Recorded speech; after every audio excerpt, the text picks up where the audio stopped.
Hello, everyone. Good morning and good evening. Today, this is the panel that is a part of our international conference, Great Power Competition, a challenge to the rule-based order. This is the plenary session and the 7th in the row. And I welcome you all here to the speaker and the chair of this session. Very great to see you all. And we have Professor Ambassador Hardy to chair the session. And this event is organized by the Consortium of Indo-Pacific Researchers. And I would like to take the opportunity to introduce Ambassador Hardy here.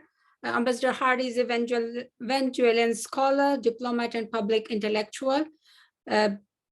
He is a retired diplomat and former ambassador of the country to the United States, United Kingdom, Spain, Brazil, Chile, Ireland, and Singapore. He has authored 20 books, co-authored 50 more, and written 30 papers on peer-reviewed journal, most of on international affairs. A 2 times winner of the Latino Book Award at the Book Expo America Fair. A 2 times Rockefeller Foundation Center Research Scholar, Honorary Research Fellow of the Geneva School of Diplomacy and International Relations. Elected Simon Bolivar Chair Professor of Latin American Studies by the Council of Faculties of the University of Cambridge, Fulbright Scholar, Visiting Professor at the Universities of Princeton and Brasilia. Online professor at the University of Barcelona. He is a member of the Academic Advisory Committee on Diplomatic Studies of the University of Westminster. And he is a former director of Venezuelan Diplomatic Academy. He's a former director of the North American Study Institute and former coordinator of the Institute of Higher Latin American Studies of the Simon Bolivar University at Caracas. Very welcome and thank you for chairing this session, Ambassador Hardy. And I will hand over the panel to you now. And before handing over to you, I would like to mention that views expressed and presented here are personal, should not be construed to any organization, any institutions, and not to any affiliation. Thank you. Thank you so much, Dr. Saxena. The 40 plus years of the Cold War between the US and the Soviet Union represented the era of big power politics. The collapse of the latter at the end of 1991 brought with it the era of economic globalization. The dramatic decline on the international hierarchy of Boris Yeltsin's Russia, notwithstanding its thousands of nuclear missiles, epitomized well the diminishing importance of the strategic and military issues. However, as within a circular process, economic globalization is receding and big power politics is back. Several reasons could explain why this is happening. Populist and economic nationalism have emerged in Western societies. China, the biggest beneficiary and at the same time the main driving force behind economic globalization, is becoming increasingly unwelcoming to foreign investments, harsher towards its private sector, and utterly aggressive in pursuing its geopolitical aims. COVID-19 disarticulated supply chains everywhere, showing the risk of depending on faraway suppliers. The fourth industrial revolution allows for cost-effective onshoring of manufacturing processes towards the Western world, hence promoting economic decoupling. And finally, Russia's invasions of Ukraine which brought back power politics by the big door. In sum, a new era is emerging, the era of big power politics. To explain the characteristics and the nature of the changes herein involved, we have a very distinguished panel with us today. We have Dr. Beatrice Hülser from Glasgow University. We have Professor Simon Wright from Rutgers University. We have Professor Mark Hogan from Kansai Gaidai University in Japan. And we have Professor Kei Koga from Nanyang Technological University in Singapore. So without further ado, I pass the floor to Professor Beatrice Hülser. Thank you very much indeed. I wonder whether we've gone back to the 19th century. That is something that we could all be excused for thinking, because the last big era of great power rivalry, which simply involved several great powers rather than just some bipolar system, was of course the 19th century. And there seem to be quite a lot of people who'd like to go back to the 19th century. Clearly, Mr. Putin wants to go back to Imperial Russia, as it was before the Russian Revolution. Then the British seem to want, let me say half the British population who voted for Brexit seem to want to go back to a world in which Britannia ruled the waves and had colonies, ideally in far-flung places, or better friends now, but could turn its back on Europe. So, and there are other countries that want to have a great say in the world, that want to be dominating powers. We see a new type of expending one's powers to other parts of the world in a sort of economic way that is handled by China today. So are we back in the 19th century? Well, to some extent, yes. There have been some patterns in world history, particularly in European history, because we have lots of documentation there, and for some continents we have very little. But there seem to be patterns that go beyond Europe, in which you have one pattern, which is that there is a sort of competition for power among a number of different polities, with one possibly winning out and becoming dominating, becoming a hegemon or even an imperial power. And if it's benign, then it tries to integrate everybody else into this area in order to create a sphere of peace. And there have been works written.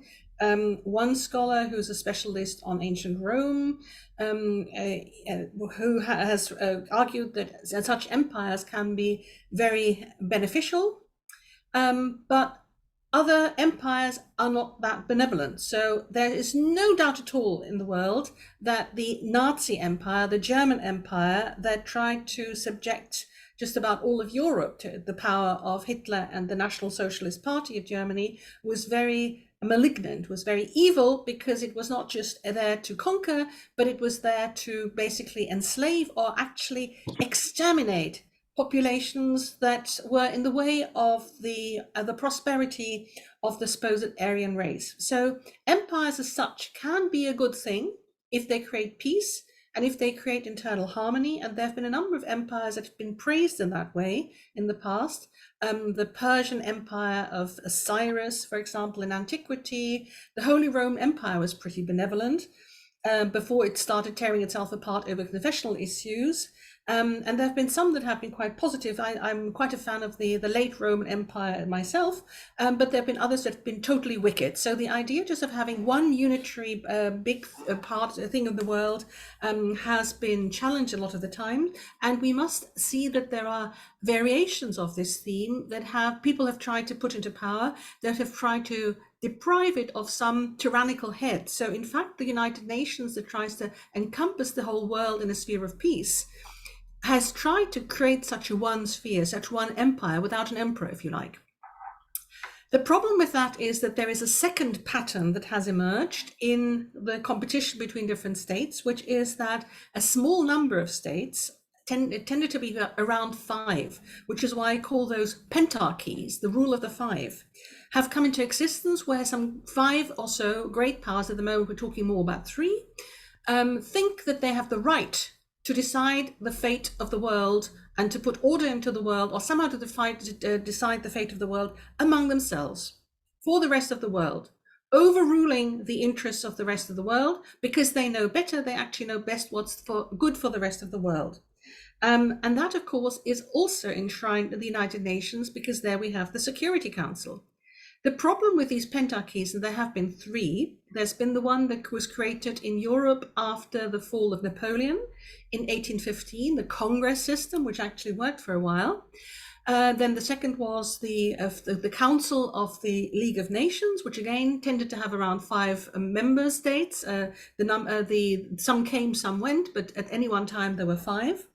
And that too then failed. Why did those 3 pentarchies fail, and why is the current one not working properly?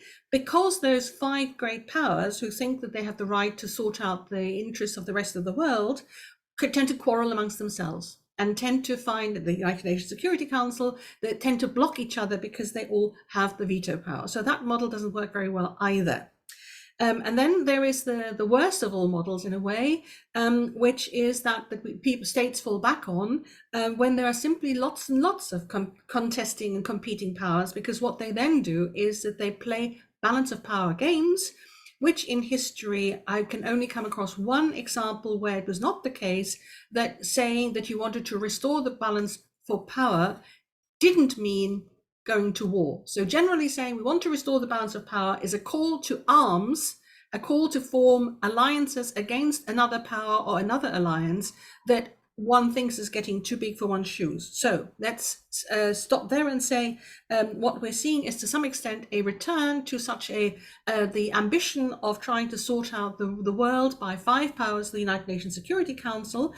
We know that the long period of its existence, it has only worked quite well for a very short period of time at the very, very beginning of the UN, and then again in the early 1990s, it worked quite well. And at the moment, of course, we're going back to this competition, and it's a pretty fierce and nasty competition between these 3 powers. There is one other thing that I need to mention, because that also is something that is curiously going back to another era, or questioning something which we thought had been a great acquis, which had been a great achievement. Not just the great achievement of having created a system which includes all the states of the world, which the UN tried to do and tried to bring peace to the whole world, and with very varying success. The other thing is the acquis of human rights, the attempt to bring human rights to the world, not only through the Universal Declaration of Human Rights, but also through 2 covenants. The International Covenant of Economic, Social and Cultural Rights, and the International Covenant of Political and something other rights. I always forget the 2 titles properly. Both of them were signed in 1966. Lots of countries signed up to it, but not everybody ratified it. And one thing that I just want to clarify before my 8 minutes are up is that these rights that are enshrined in these 2 covenants may be, and are to a large extent, the outcome of centuries of bloody trial and error of particularly European and Western politics. But the bottom line of this is that it protects all human beings of the world against encroachments from anybody else who claims that the individual life doesn't count, and that they, for some reason, and on the basis of some values not necessarily shared, nor necessarily proven that this is done altruistically, can decide that the lives of individuals don't matter, but some community and their community's interest has to be promoted over the rights of individuals. These international covenants we should protect with our lives, and all of us, and they are not, I repeat, not some sort of Western neo-colonialism, the very contrary, because these rights enshrine the right against slavery, against any subjection of some people to others. It is the rights of gender equality, the rights of self-determination, including political self-determination, social protection, social welfare, and all these things. And any assault on these is actually shooting oneself very badly in the foot.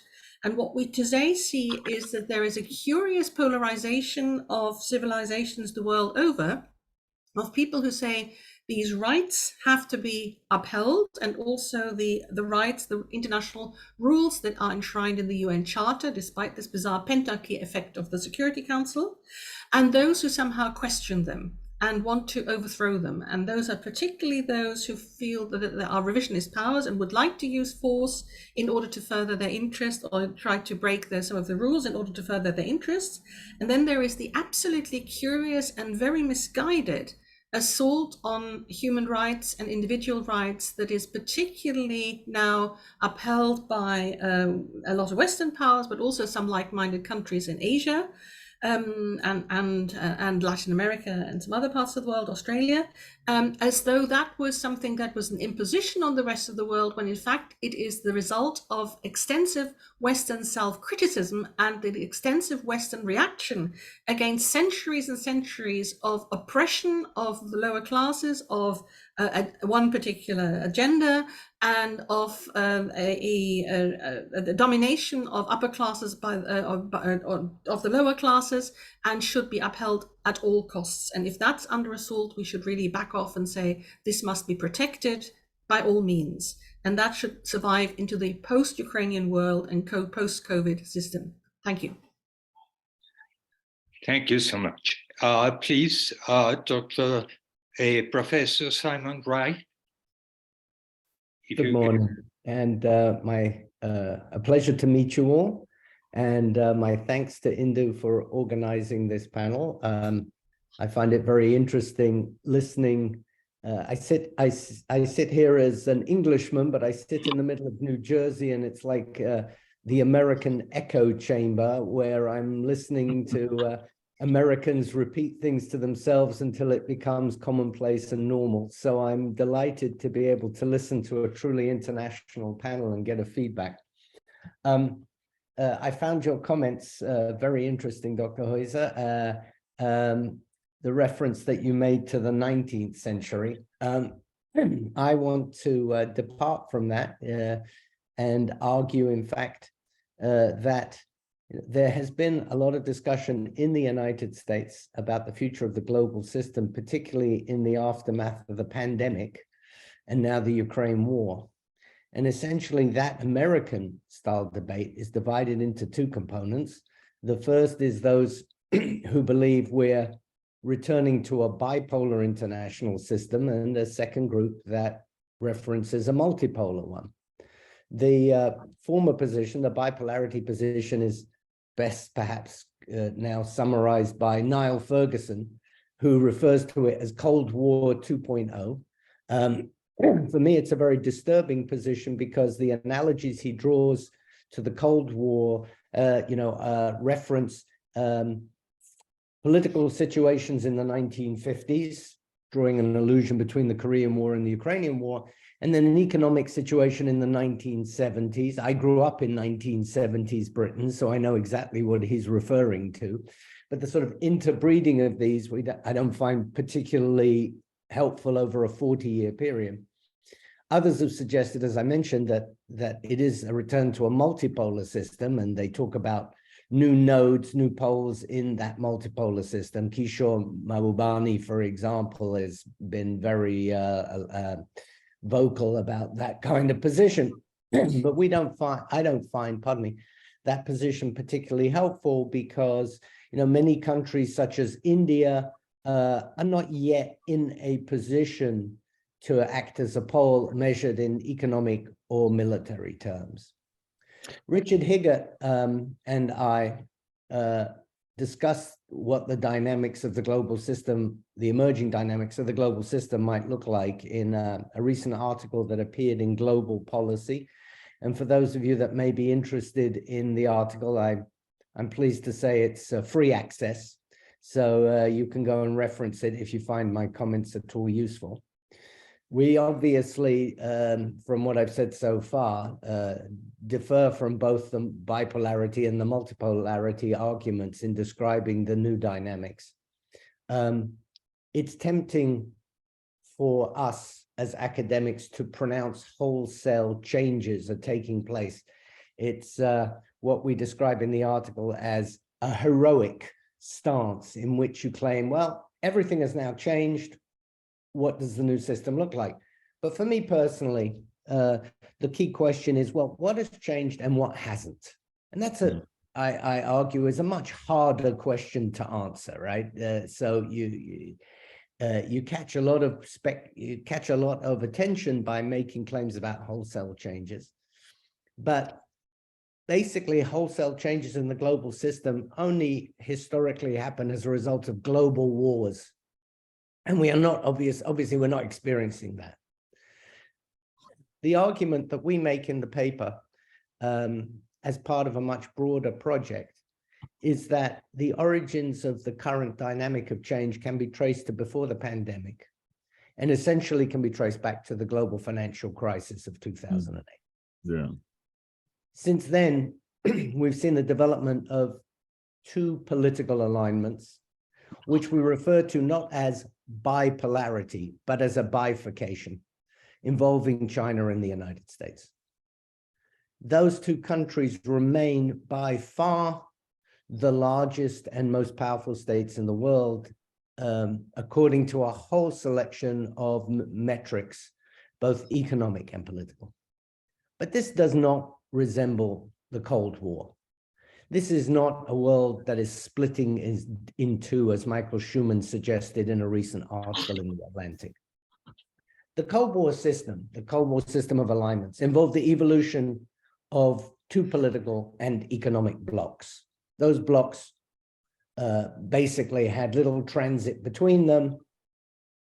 Alliance structures were consistent across different economic and political domains. Non-aligned actors, of course, were numerous, but largely in the context of that system, inconsequential, and were often non-aligned in name only. While the propensity to coalesce politically has increased as a result of the Ukraine war, it's not replicated in the global economic system. Globalization is clearly being rerouted, but it is not signaling the end to globalization as economists like Danny Roderick or BlackRock CEO Larry Fink have suggested. I got up this morning here and I read in the paper all about Olaf Scholz's visit to China. I hasten to add, 11-hour visit to China. And in the context of that visit, it was all in fact about deepening the global economic ties rather than decoupling, as many have suggested. So what we describe in our paper is a dynamic that we refer to as fuzzy bifurcation. And what we mean by the term fuzzy bifurcation is that there is some propensity politically to align into two blocks, but it's very limited. In fact, there is an argument that says the bifurcation that's taking place is by the policy issue. So if we take, for example, the Europeans, what we find is that they, of course, align with the United States firmly on security because they have no other option at this point. All the discussion about strategic autonomy in defense strategy is more rhetoric than reality, and the Europeans have come to concede that point as a result of the Ukraine war. But those same Europeans are just as likely to defer from supporting the United States when it comes to issues such as trade, as we have seen, to issues such as digitalization, where they consistently try and generate their own ecology as opposed to as opposed to an American or a Chinese one. And in areas like climate change, where they have consistently moved back and forth over the succession of COP meetings between supporting the American and supporting the Chinese position. In that context, seeking strategic autonomy is more aspirational than a reality. It is not a third pole, although some European commentators would like to believe so, including, of course, most notably, President Macron. It's just as evident, therefore, that we can take that logic of fuzzy bifurcation and apply it to the Indo-Pacific, which is ostensibly the target audience for this particular group. In Southeast Asia, we see countries that continue to hedge between the United States and China, drawn more towards China on economic issues and of course towards the United States on security ones. The same is largely true of India. India is comfortable retaining a central position in the Quad itself, but has resisted overtures to join the sanction regime against Russia, has purchased a record supply of Russian oil since the outbreak of the war. As India's Minister of External Affairs, and I'm about to butcher his name, so forgive me for that, but I'll call it Yash Shankar, commented when asked about his country's rejection of the sanction regime, he said, Europe's problems are not India's problems. And he's made similar kinds of commentaries about the United States. The Indonesians have resisted pressures to disinvite Russia to the G20 meeting in Bali next month, while it sustains a position as the United States' largest defense partner. There are certainly countries that have tilted fully towards the US in the Indo-Pacific, such as Australia. And of course, Britain has done so post-Brexit because it has very little choice of anywhere else to go. And of course, other countries have tilted towards China, most notably Russia. One of Olaf Scholz's messages today was, please put pressure on the Russians to withdraw from Ukraine. Another message was, yes, please go ahead with Daimler-Benz's 10 billion euro investment in China over the course of the next decade, sort of illustrating my point. But even if Russia's tilt is a result of policy choices, rather than being forced upon them by systemic factors, as realists might suggest, Russia's choice to cut off its supplies to Europe and seek new Asian markets, rather than being forced to do so, is just one of the many examples of the rerouting of globalization post-pandemic. So what are the long-term consequences of fuzzy bifurcation? I'll make a few points. I'll do them briefly for the purposes of time and then be very happy to come back to them in comments afterwards. We argue that the process of fuzzy bifurcation will endure for the foreseeable future.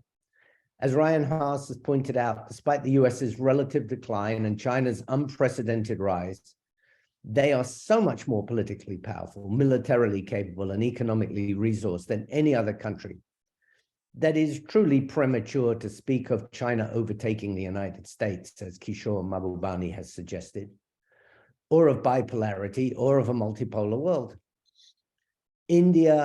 Countries such as India will surely emerge during that time, but they lack the welter of diplomatic, economic, and military tools that only the United States and China possesses on all three counts. The tentacles of globalization will remain intact, even as they are rerouted towards greater regionalization or friend-shoring, or as it's termed when it comes to global supply chains. The process of those supply chains will, the process of unraveling those supply chains will prove elusive. Even that process of friend-shoring will prove to be notoriously difficult. Take the topical example of Taiwanese semiconductor chips. The US gets the vast majority of its high-end chips from one factory in Taiwan. Reports suggest up to 95%.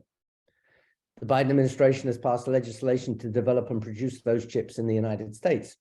But as in Europe, that process is supposed to reach fruition by 2030. Furthermore, it's reliant on Taiwanese technology transfer to achieve that goal through joint ventures. What is proposed is an arrangement that fails to anticipate the simple fact that the Taiwanese have no incentive to transfer that technology because it will automatically reduce the US's commitment to defending the island itself. Why on earth would you give away your key leverage when it comes to bargaining? Even greater US security commitments will certainly not overcome that concern on the part of the Taiwanese. Some states will indeed wholeheartedly militate towards one side or the other.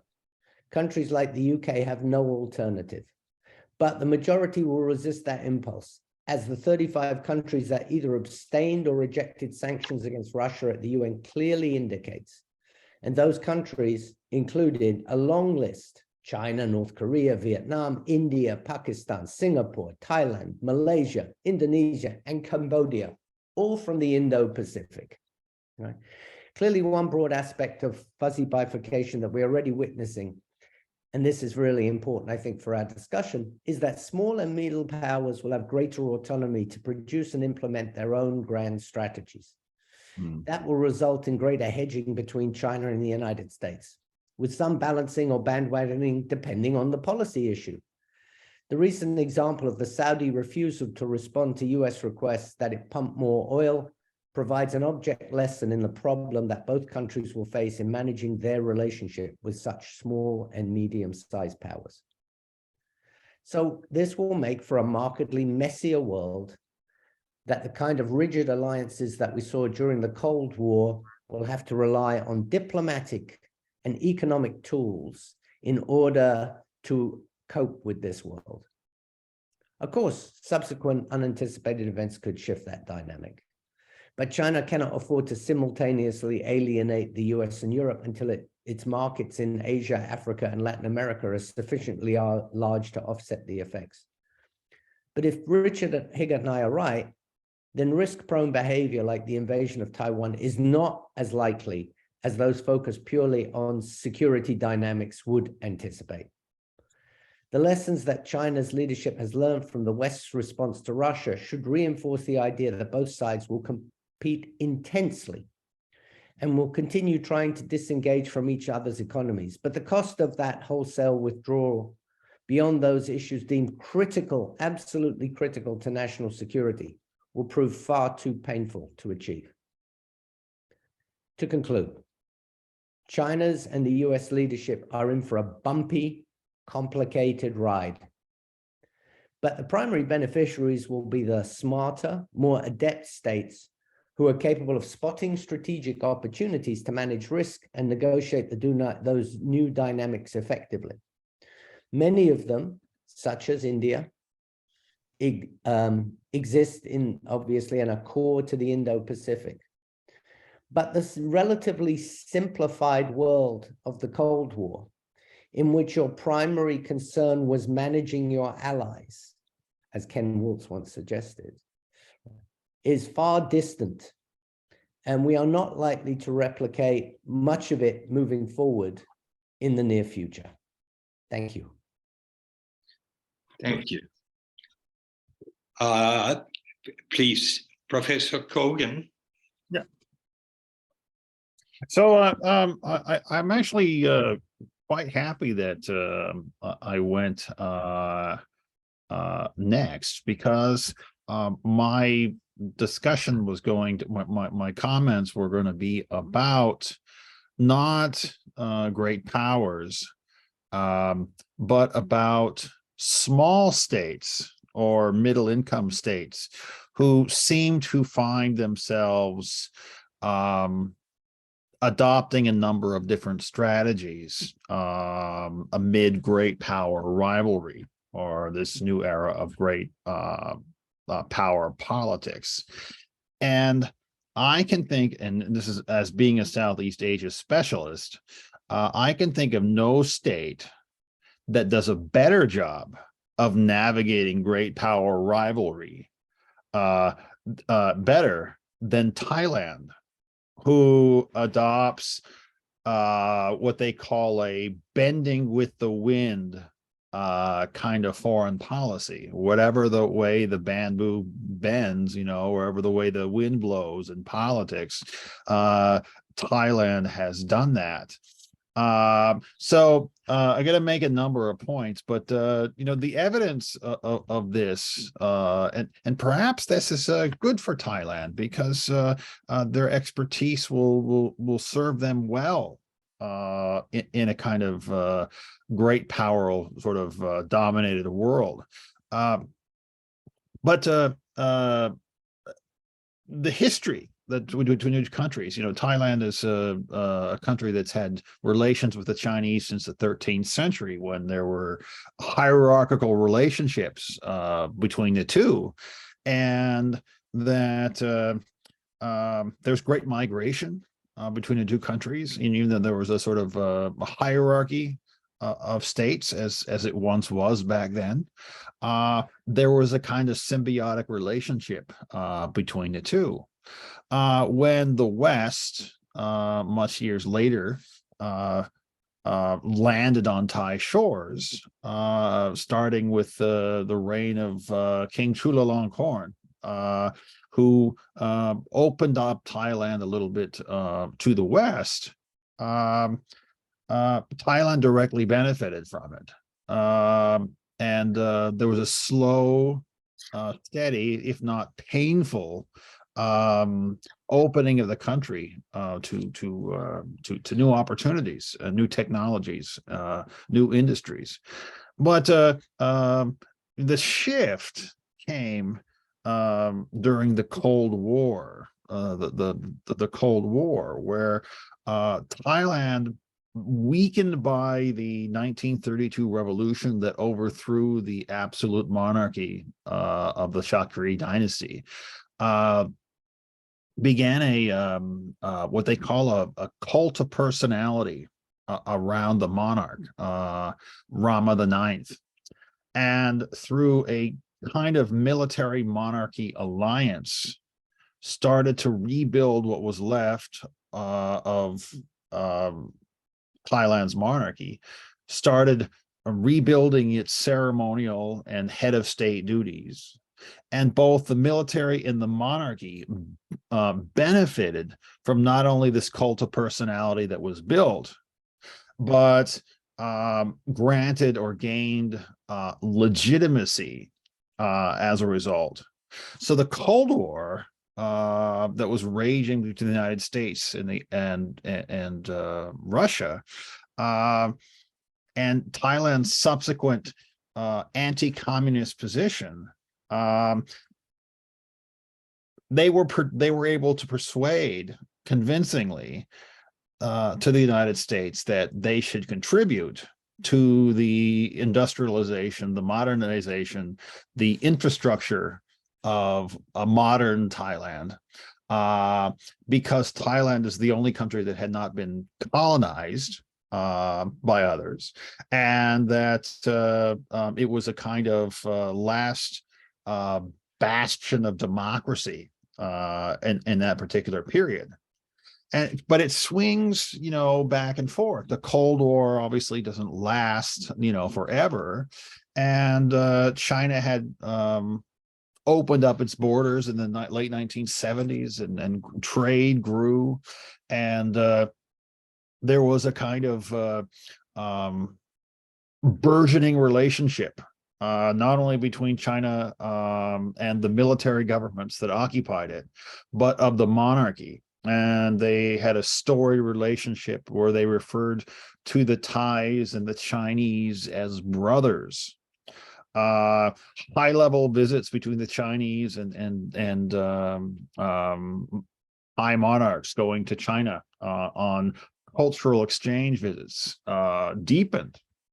And the United States, at that particular point in time, 2001, would soon start to put its foot in its own mouth by imposing a kind of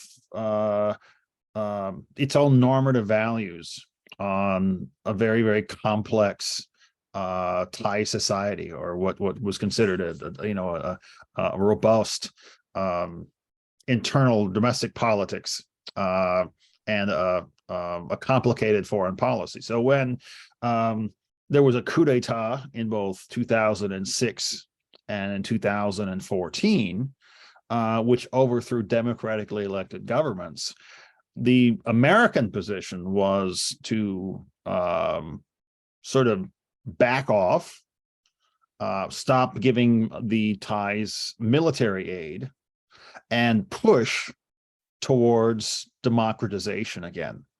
That naturally forced the Thais to retreat back into the sort of influence of Beijing.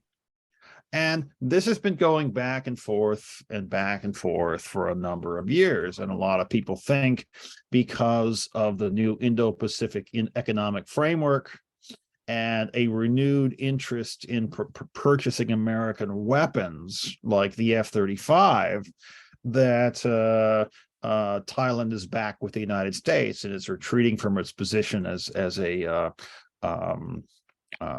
accommodator of China. It's not really the case. So these complicated histories are really, really important. So my earliest points here are to show you that how adept, how smart, really, these military regimes in Thailand have been in navigating great power politics. Now, I've neglected to mention Russia because Thailand has always been sort of entangled between the United States and China within Southeast Asia, and Russia, for better or worse, has been more of a bit player. When I mean bit player, I mean they have substantial trade, yes, but the things that Russia has to offer middle-income countries like Thailand or even LDCs like Cambodia are limited. From 2000 to say 2021, yes, there's been a substantial rise in Russian arms exports to Southeast Asia, but Thailand has had no part of it, none. They don't buy nothing from Russia. At least it's negligible. You compare that with Vietnam, or you compare that with Myanmar, where we're talking about a completely different story. But Thailand isn't having any part of it. So Thailand, in terms of its foreign policy, right,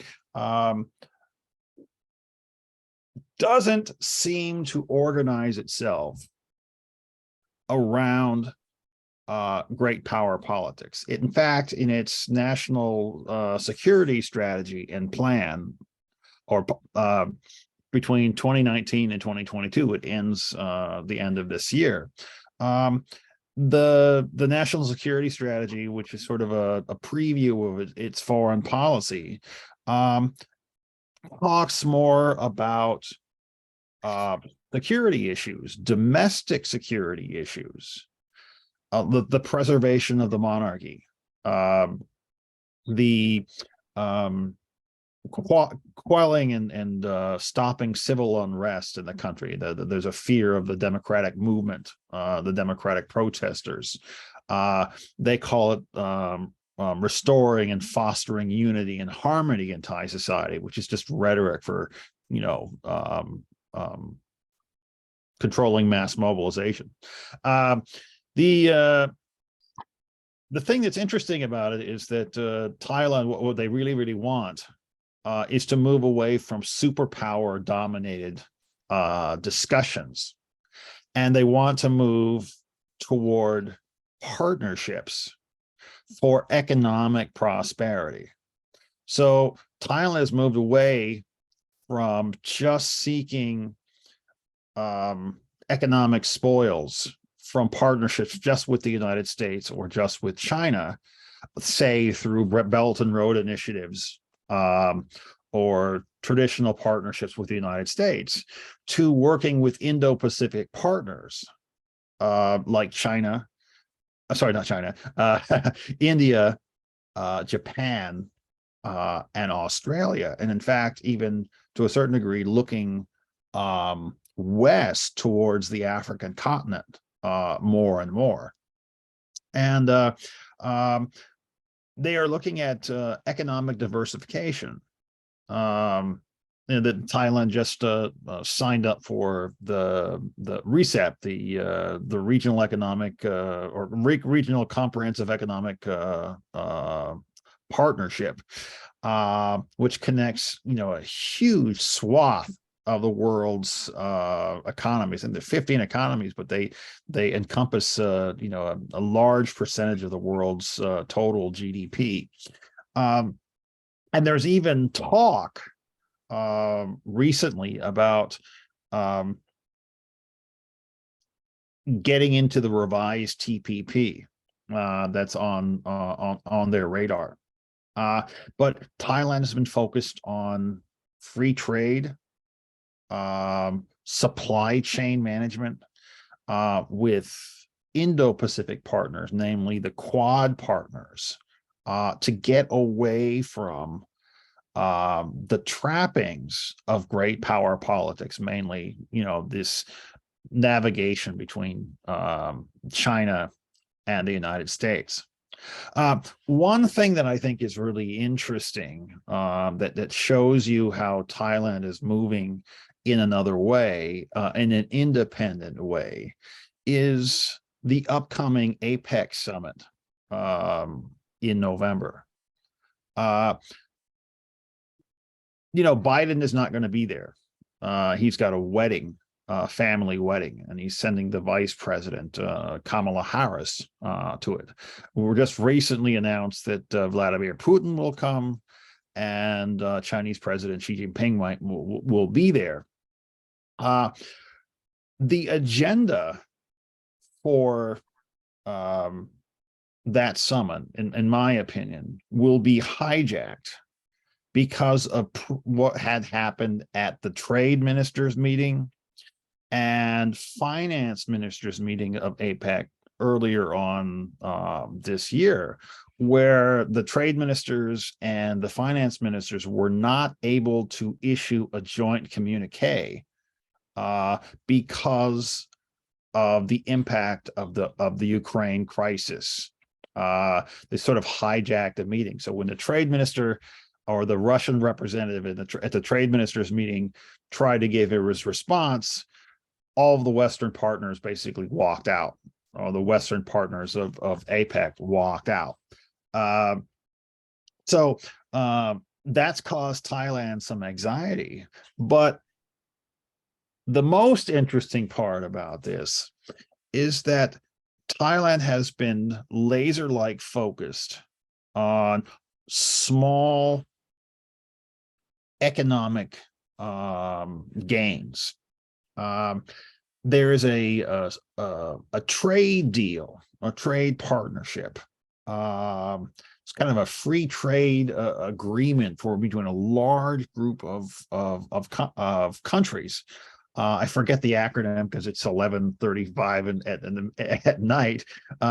But the idea was that it would dwarf RCEP. It would dwarf TPP, and most countries, Thailand in particular, according to the World Bank, would benefit as much as 18% in terms of exports. And these things in the past, even when they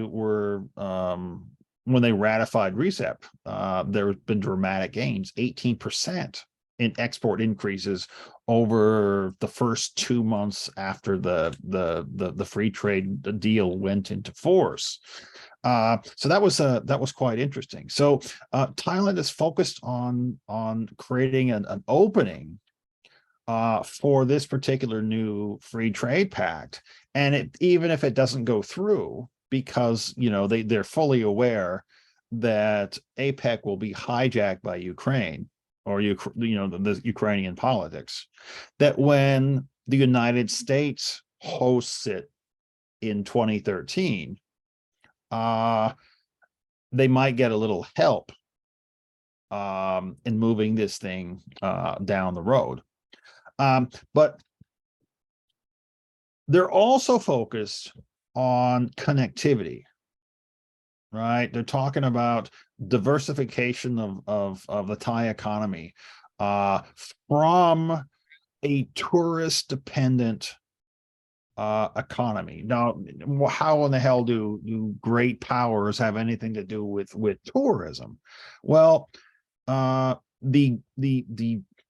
deluge of Chinese tourists from 2013 to 2019, was about 80% of tourists that come into the country, billions and billions of dollars every year. When that died after 2019, huge revenues were lost. People fell into dire straits. Livelihoods were lost.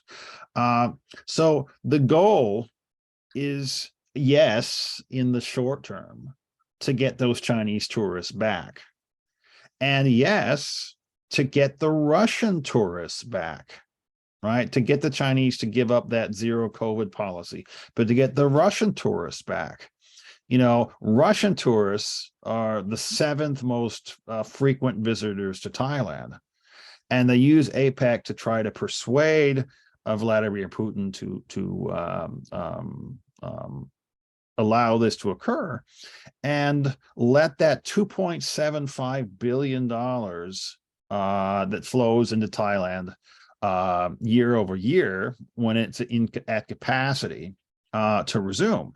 But they are trying to transition away from dependence on great powers like Russia, like China, like the United States, by entering into free trade agreements with Indo-Pacific partners, namely, India, Japan, Australia, and even parts,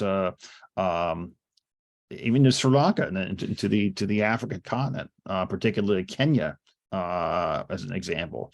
And it goes beyond mere economics. It goes into military procurement, defense production, things like that. So I think in terms of a Thai foreign policy, you're going to see in the next several years a movement away from the traditional bending with the wind to a much more balanced foreign policy, where you see Thailand see itself outside of the sphere of Southeast Asia, and putting itself or seeing itself within the context of the Indo-Pacific, and having the strength or the courage, I suppose, maybe that's the wrong word, to break away from dependence on either the Chinese or the United States, and putting a little faith in other Indo-Pacific partners. So, like, for example, the Indo-Pacific economic framework was a really, really good example. There was a lot of Chinese pressure put on Thailand not to join, because the IPEF was something that's seen as a threat to China's foothold in Southeast Asia and the region, right? It was just a framework. The United States never offered any carrots or sticks, carrots meaning access to US markets. But it was innovative in that it allowed countries to develop the pillars of the framework together, which is interesting, right? So Thailand saw that as an opportunity and said, here we've got nothing to lose. Our participation is a wash, so why not stick it out, right? And although there's some reservations with regard to labor, Thailand stuck it out, right? And it's entered into relationships with India. They have a security cooperation agreement. They've got a counterterrorism cooperation. They work hand in hand with ASEAN or BIMSTEC. And the relationship between India and China is at its lowest recently, but that does not seem to put much pressure from Beijing on Thailand to stop.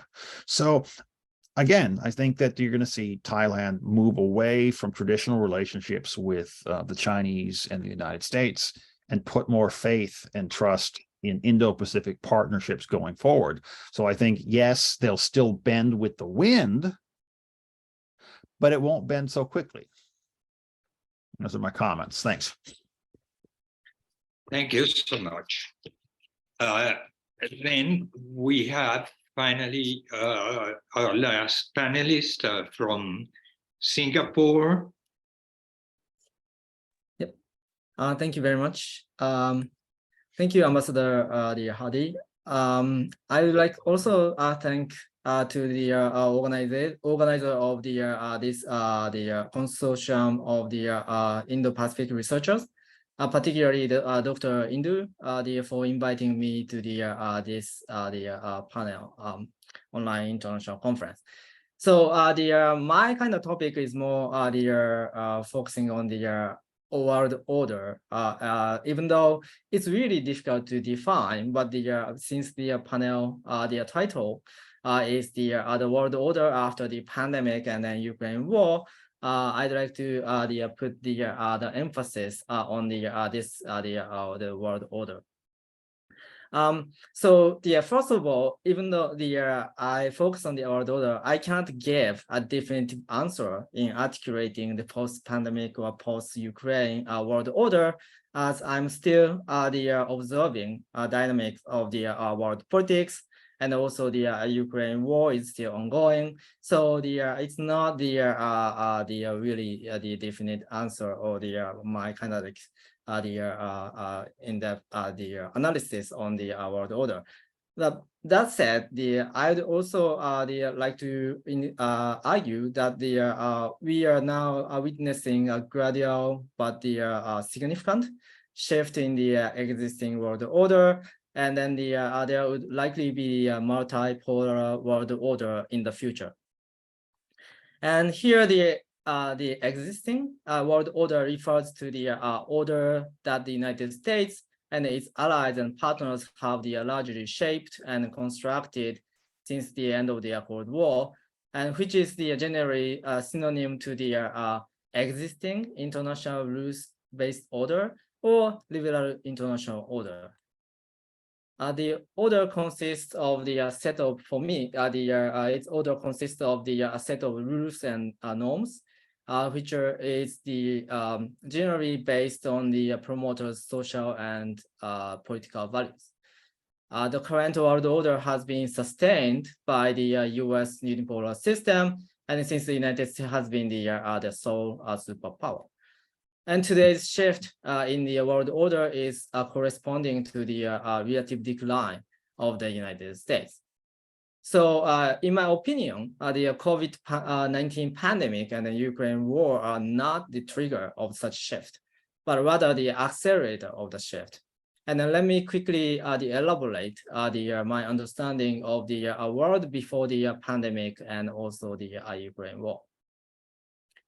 So in the pre-COVID world, the most important factor in the world politics was the US-China strategic rivalry.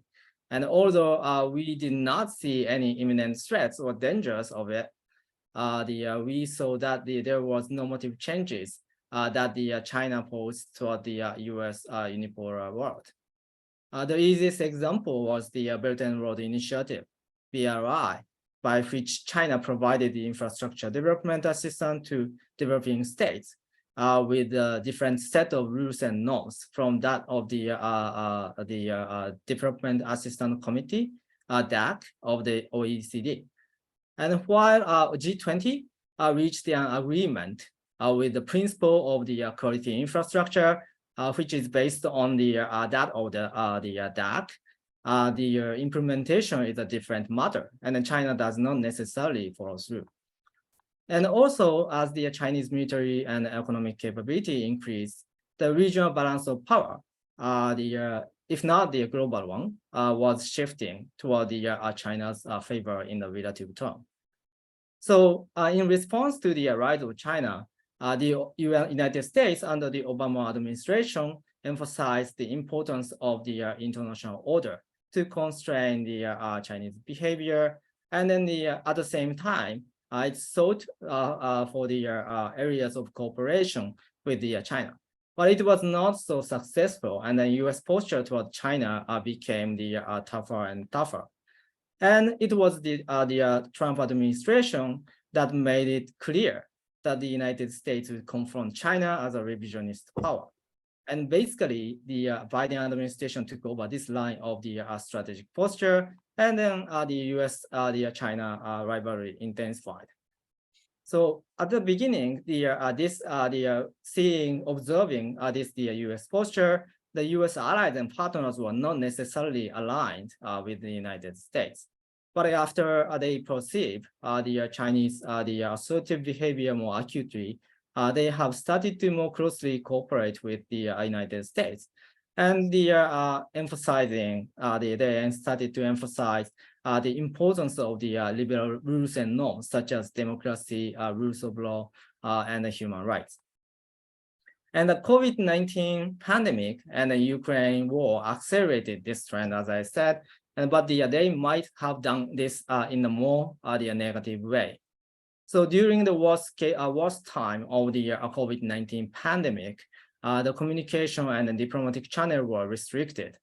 And then there were less two-way communications at the offshore and offshore level.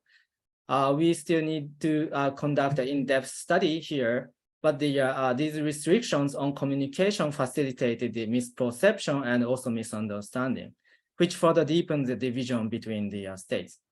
And a quick example of this is the Japan-China relations. Before the COVID-19, Japan and China attempted to find a way for furthering the cooperation, particularly in the infrastructure development in the third country. Despite that, its prospect was not really entirely bright. However, after the COVID-19, the planned Japan-China summit was postponed up until now, and in the meantime, the bilateral relations deteriorated, and Japan has inclined to criticize the China more explicitly about the violation of democratic values, and the China looks for the non-Western like-minded states to start and consolidate its strategic partnership with them.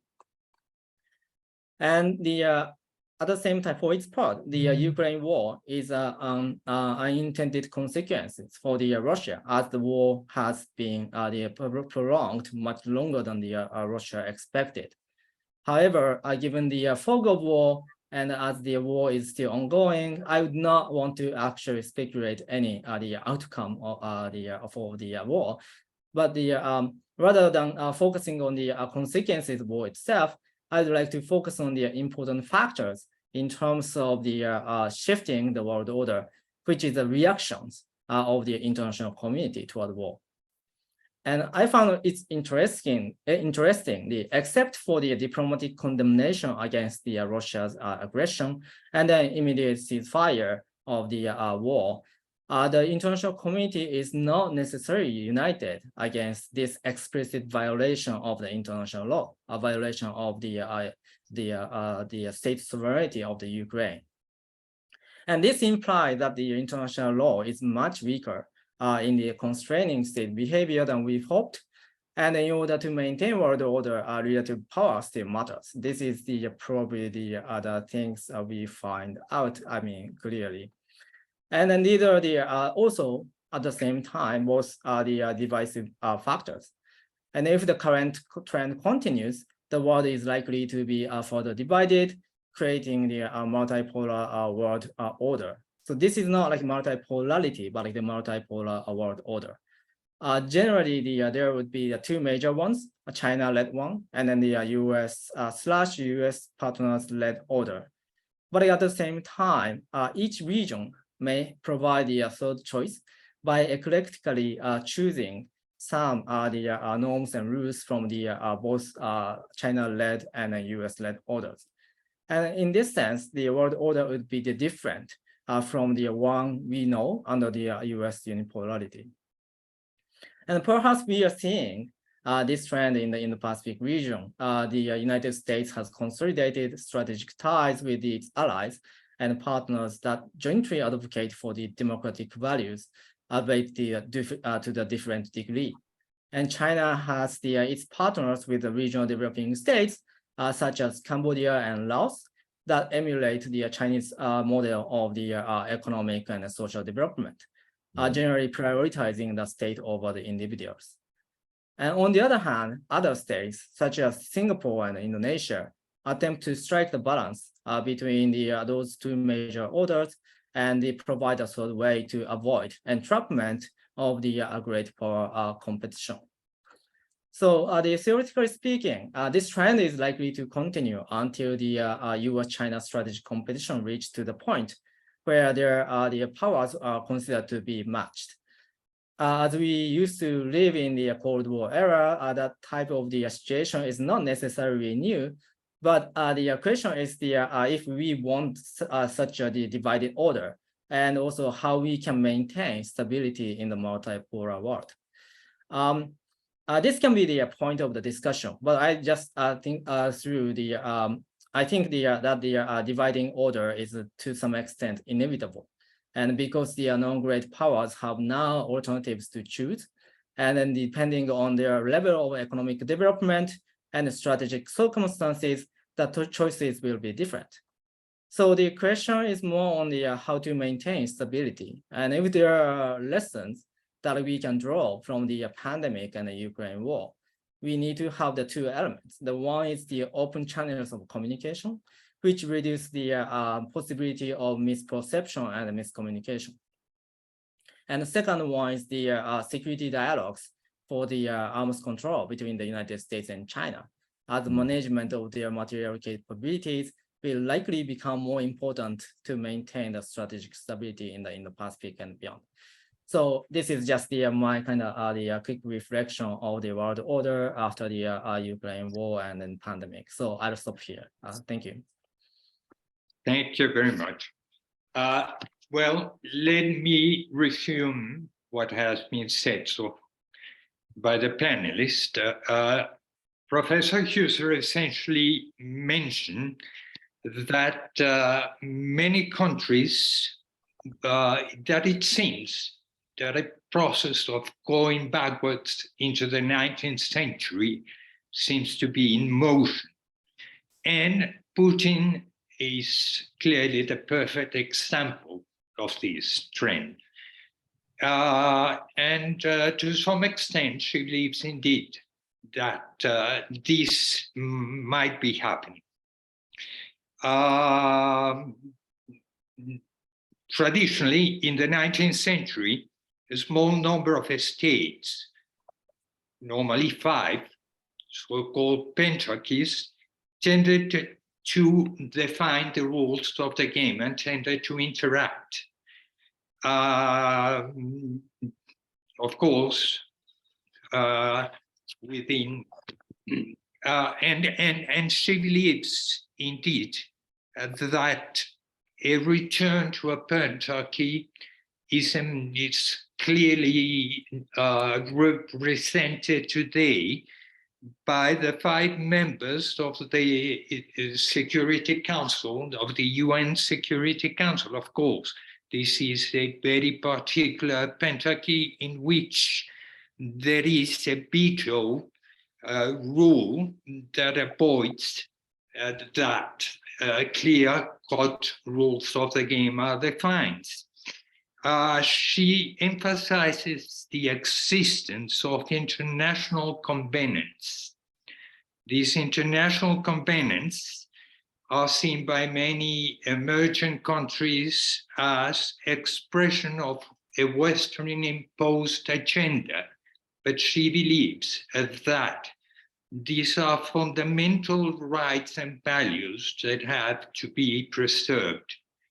In some, we are going back into an era of a pentarchy of 5 big powers, among which 3 of them are involved in a big power competition.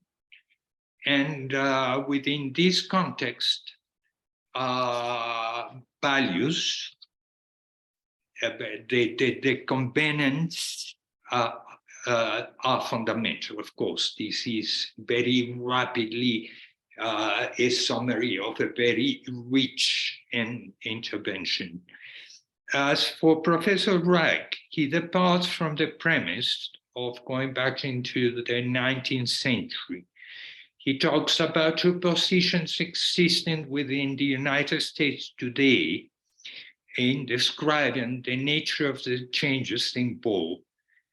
On the one hand, there is this belief that a new bipolarity is emerging, and on the other hand, there is this belief that there is a new multipolar system taking shape. He disagrees with both positions. He essentially asked, what has changed and what has not changed? The origins of the current dynamics can go back, precede COVID or the Ukraine war, and go back to the 2008 financial crisis. This crisis brought with it a bifurcation between US and China. Bifurcation, but not bipolarity. Globalization is being rerouted, but it's not been derailed.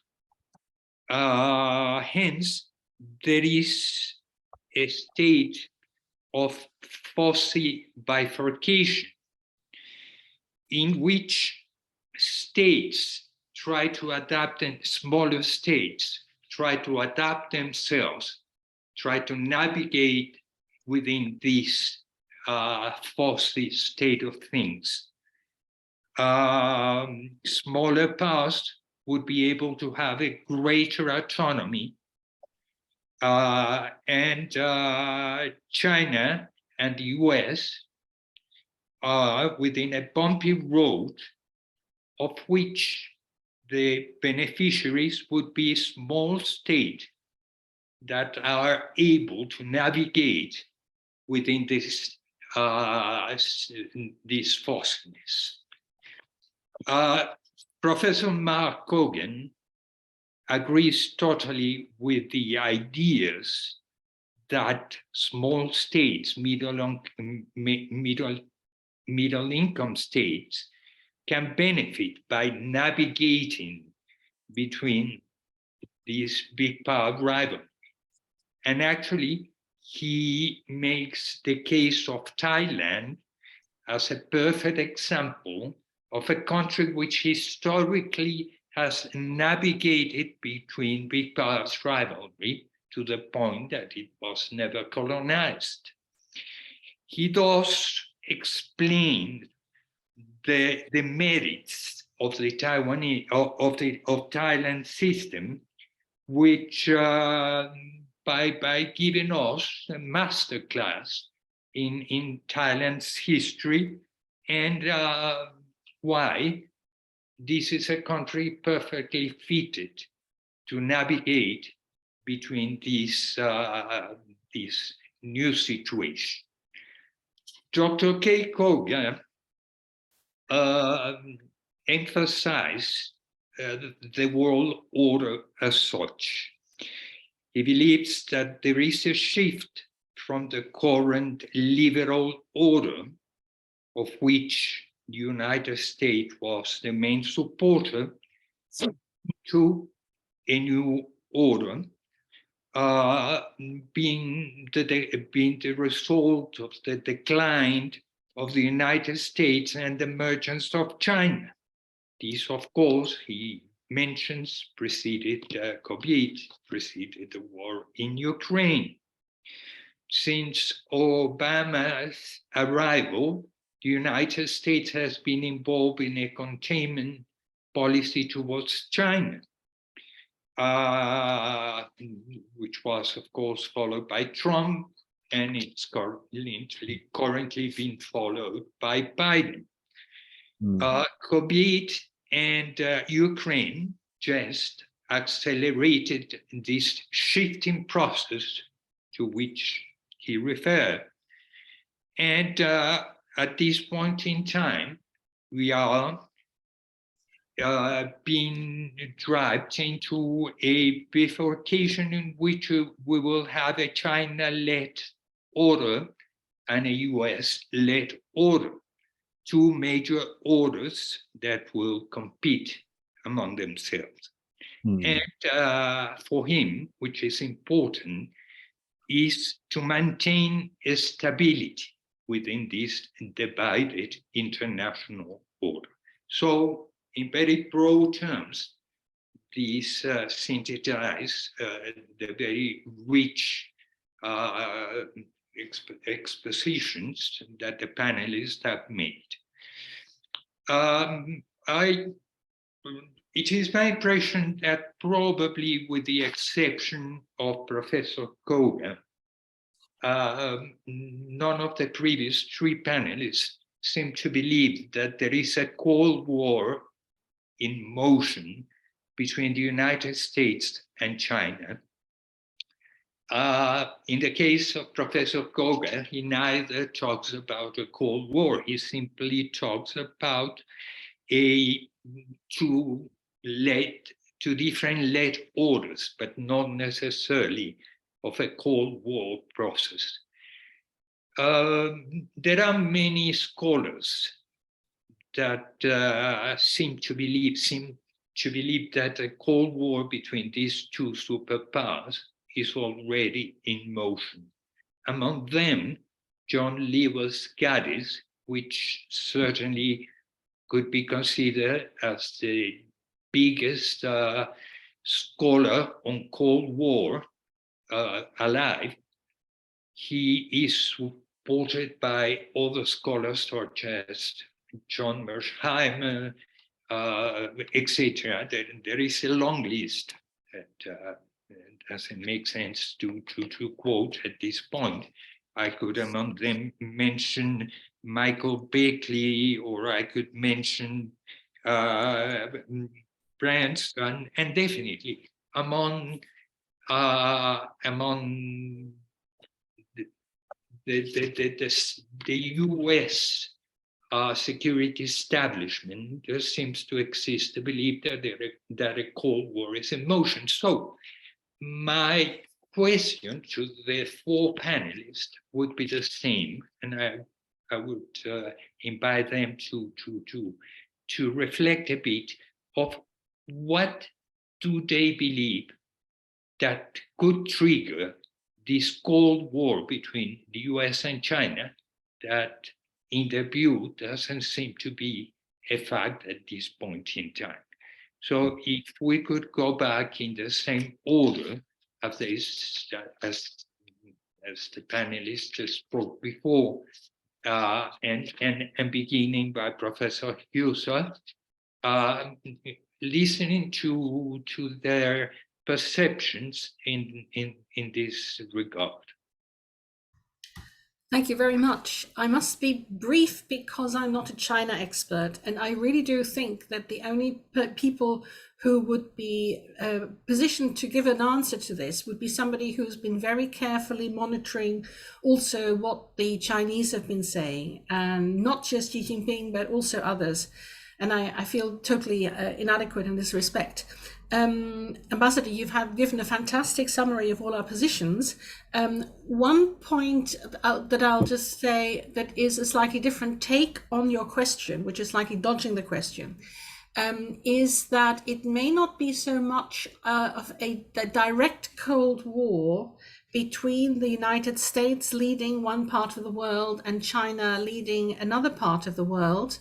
But it might be something that almost intuitively aligns many countries with a position of China without China actually actively attempting to bring them into a big alliance in the way we had the Warsaw Pact on the one hand and NATO on the other. And that is this point that I've already addressed, namely this question of the human rights issue. Because I feel that there's a big battle going on two levels. One level is this rules-based international order. Are we allowed to use force in order to further state interests? And that is something that we all thought we had this agreement on, and which is being challenged directly by Russia. and only really in 2 points by China, because China, I think, so far has been very good about this. It's only challenged them in 2 points. One of them is that it simply never accepted the independent existence of Taiwan, so it can claim that this is not an issue of a threat to a sovereign state anyway. And the other one is ignoring the international court's pronouncement on the South China Sea and its island strategy there, where it says, just ignores what the ruling of the court has been. But other than those 2 points, there's been no direct challenge to the international rules-based order from China. And please correct me, folks, if I've got that wrong. But the way in which countries align almost intuitively with China is that I'm trying to listen to people from many different parts of the world. And one of the messages I get, for example, from countries in the Indo-Pacific, but also in Africa, is the great thing about China is they give us all sorts of investment, no strings attached. Whereas you Westerners, you keep coming and telling us what to do, and that is actually an infringement of our sovereignty.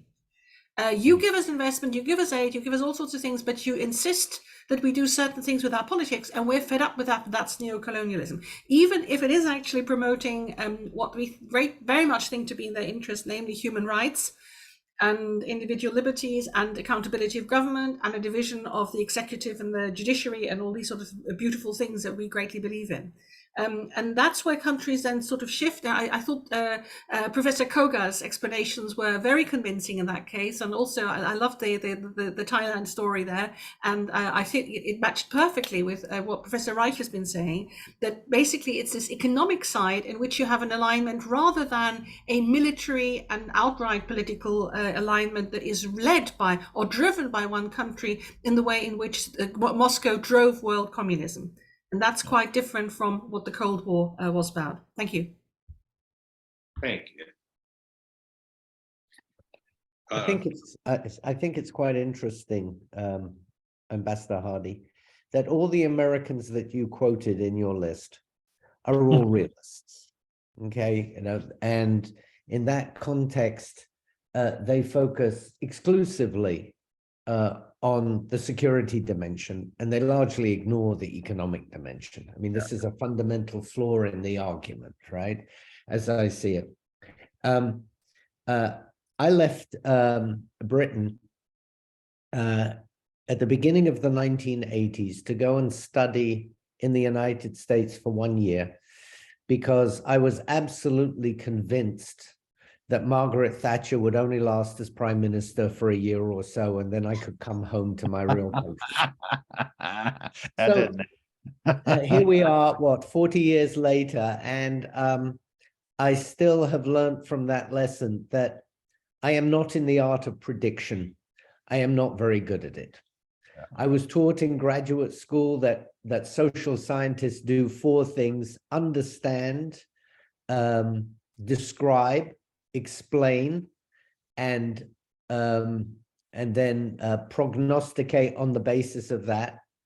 And as we go down that list of 4, we get worse at doing it. So anybody who wants to tell me that there will be a Cold War in motion, and then look at a really nominal subset of indicators, I have an innate distrust towards, as well as, of course, a distrust towards myself about the art of prediction. Yeah. Having said all of that, if I may, a little, if you'll let me entertain you a little longer, or try to, right? The fact of the matter is, well, what could precipitate a Cold War, right? I'm not somebody who works on vast generalizations. I work on contingencies. So what could lead to the kind of Cold War separation that the realists are claiming exists? Well, there are obvious candidates, right? One is the Russians let off a nuclear bomb. Okay, even a demonstration of a nuclear bomb would hasten the movement, the separation between 2 sides in terms of security. The second, obviously, related to that, would be activity in the Indo-Pacific, such as, most obviously, the Chinese invasion of Taiwan. The Europeans have sat on the fence vis-a-vis the United States and China on issues of human rights and trade, et cetera, et cetera. And the Europeans, quite understandably, are deeply distrustful of the American politics, not because they distrust Biden personally, but like the rest of us, and I'm sitting in what we call the Republic of New Jersey, you know, in a federalized system where we can protect things like important things like, I don't know, abortion rights. Yeah. Okay, you know, so that, you know, as opposed to Alabama, Mississippi, et cetera, et cetera. Apologies to any of you if you're from Alabama or Mississippi, but that's your problem, not mine. Okay, we will likely, sadly, see a return to Congress of a Republican majority this week. And I say sadly, not simply in a political sense, but sadly for the Europeans, right? Because they're distrustful of Republicans and how they might react to Ukraine. Some Republican candidates have already said they want to cut funding towards Ukraine. Yeah. And of course, the return of Trump or an acolyte or a mentee or something like that in 2024 could change that dynamic as well. One thing we do know from history, which is all the multipolar situations that were described by Beatrice and by Kai, were really fivefold. And nowadays, nominally, we have the fivefold Security Council, but the reality, UN Security Council, but the reality is we have a world of three. And in a world of three, it's highly unstable because, you know, I'm not a fan of Ken Waltz, but he did say, you know, tripolarity is the most unstable system because two will always gang up against one. Right. In this context, you could have a number of not unforeseeable, but unforeseen circumstances, such as I've described. If the Europeans got wind of the fact that, for example, China was substantially supporting the Russians vis-a-vis Ukraine, it would certainly push the Europeans away from trade with China and towards the US. But as I described in my earlier comments, that's a very painful experience. Pardon me.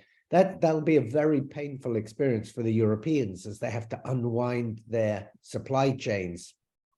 And I find, honestly, as incredulous as I am with my own British compatriots, I'm even more incredulous by the fact that Daimler-Benz is negotiating a new deal this morning to put $10 billion into China under the current circumstances. I find that absolutely amazing. So, you know, I'm taking your question at face value. I'm not trying to evade it. What could lead to a new Cold War? Well, any of the things that I've just described. What is the likelihood? Well, I'm not in the prediction game, but if you force me to say it, I'll say that I believe that those three things are unlikely at the moment, i.e. a Chinese invasion of Taiwan, a Russian bomb, or the Chinese really revealing, you know, widespread support for Russia. I can't tell you how delighted I am that this is being recorded for posterity. So when I'm wrong next week, if I may one moment longer, I used to write a regular column in an online magazine called The Conversation. Yeah. And in 2015, I broke my own rule and I said, okay, I'm going to predict the outcome of the presidential election. Okay, Trump will not be the Republican candidate and Hillary Clinton will win the election.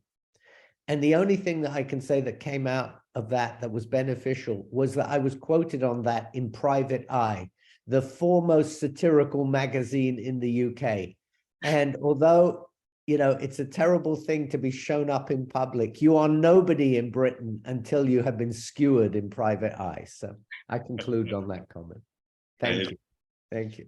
Good. If I may, I would like to concur with his opinion about predictions. You know, international relations scholars are terrible at it for the most part, but you can draw on what is already occurring. And let me just sort of take from this sphere of the world. Okay, so a lot of countries, European countries, Indo-Pacific countries are going through a phase of military modernization. They are getting rid of the old stuff. So like, for example, Thailand is getting rid of the old aging American armor, and they have bought Chinese tanks, right? The Thais want to replace their old fighter jets. They're trying desperately to buy the American F-35s. The Japanese are facing a brand new security environment where they're alarmed by increased naval patrols into the Sea of Japan, the South China Sea, around the Senkaku Islands, south of Okinawa.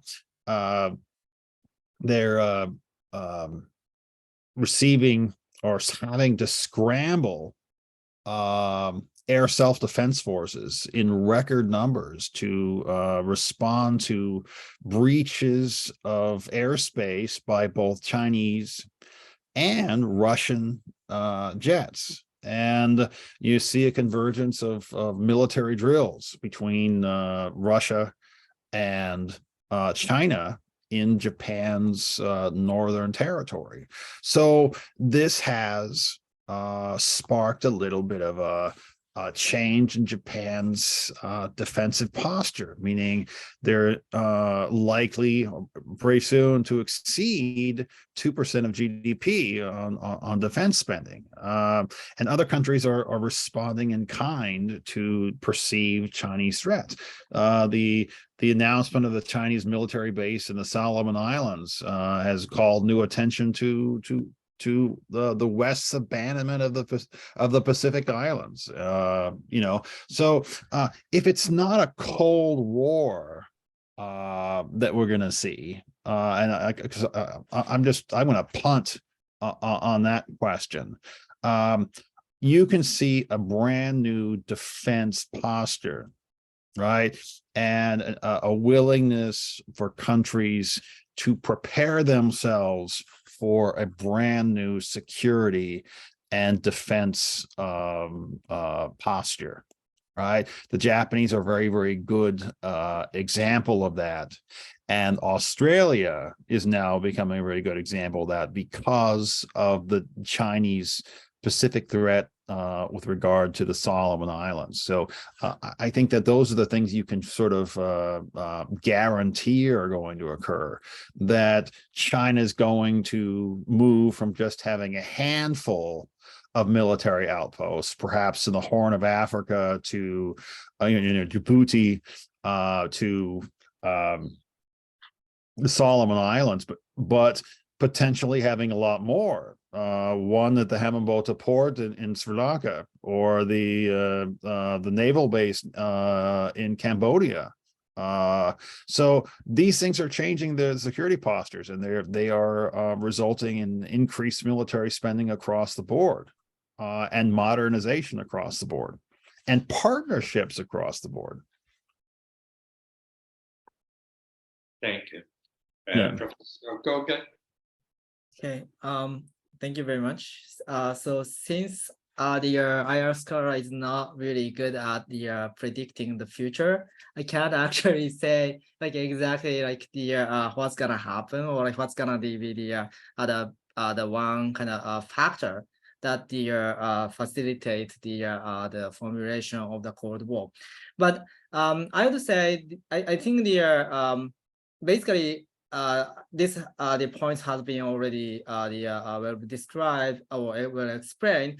But then the definition of the Cold War matters, right? I mean, because the how like are we going to see what kind of like the Cold War are we actually seeing? Are we going to see the U.S. kind of Soviet type of the Cold War? And if that's the case, it's pretty unlikely to see this type of Cold War between the United States and China if the current trend continues.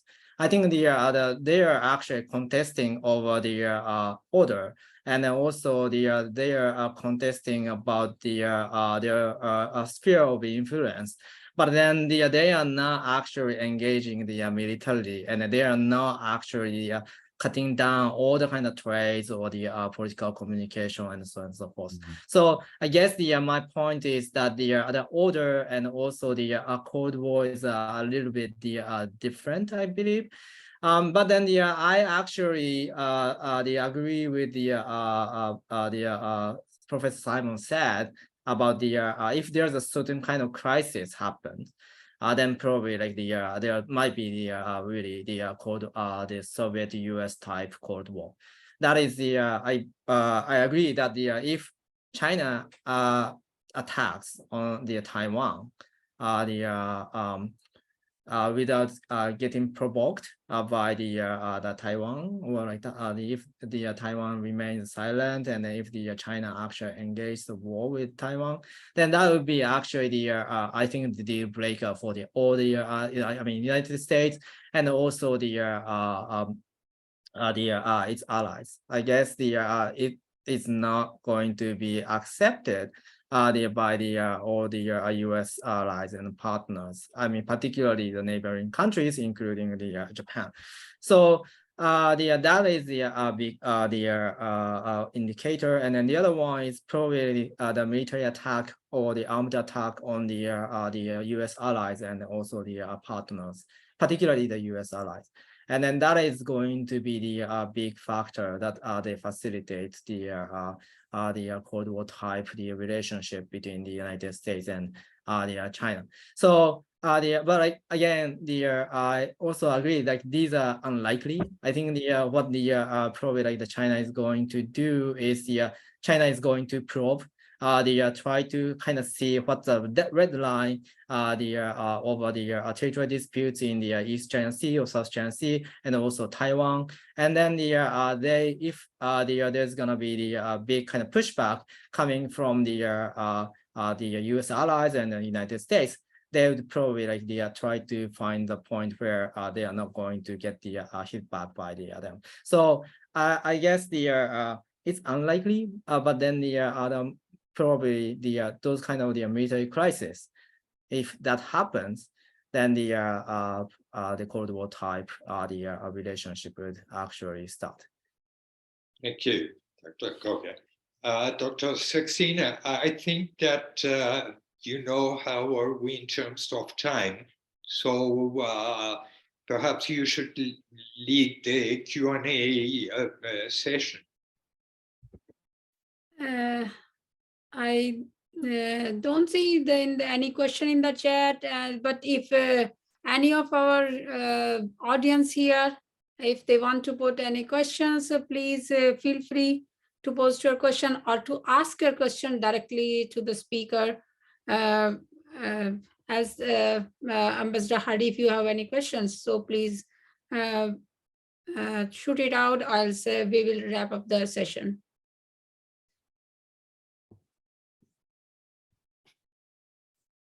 Any questions? Thank you, Chris, for joining. If you have any questions, so please, there's a co-chair of the conference, Mr. Chris Kowalski, and his panel is in the evening. And so we don't have any questions in the chat box, and Ambassador Hardy, it's up to you if you have your questions, so else we will wrap it up. No, I think all the answers were very clear. And of course, it's always difficult to predict the future. Thank you very much to all the panelists. Thank you very much to Dr. Saxena for inviting all of us to this very enlightening session. And thank you. Goodbye. Thank you all. Bye-bye. Thank you, Ambassador Hardy. Thank Pleasure you. to Thank you, meet you all. Professor. Nice to It meet was all a- of you. Thank you, Professor Kogan. Thank you, Professor Reich. Thank you. Thank you, Professor Koga. Bye-bye. Thank you, audience. We will post this the online so that whosoever is not able to watch it here, they will watch it and online. And it's definitely, it's a wonderful discussion.